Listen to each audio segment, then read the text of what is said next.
trece, dar nu se vindecă nimic. Mă simt de parcă m-am pierdut un pic.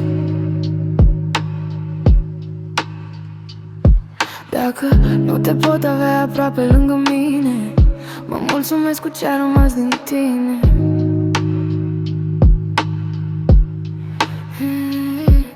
E greu să accept că ești la un zbor distanță, când tot ce am e o ultimă speranță.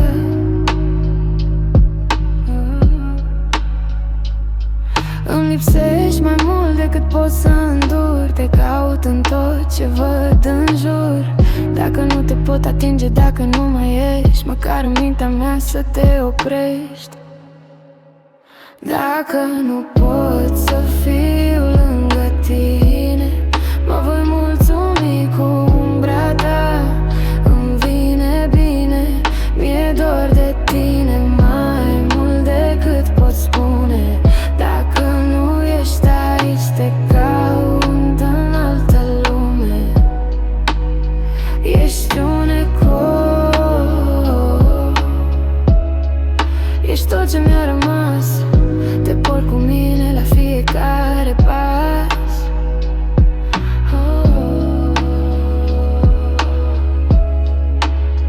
Doar umbra ta.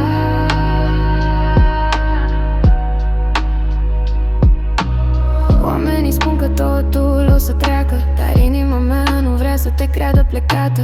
Mă agăs de poze și de ce-am vorbit. E singur mod în care mă simt împlinit. Distanța e mare, dar amintirea e nie. E singura parte ce mi-aparține mie.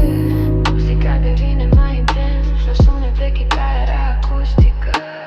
Și dacă cerul e prea departe acum, te voi găsi în amintiri prin fum. Nu te las să pleci, nu te las să dispari. Ești prezent în toate momentele mele mari. Dacă nu pot să fiu lângă tine, mă voi mulțumi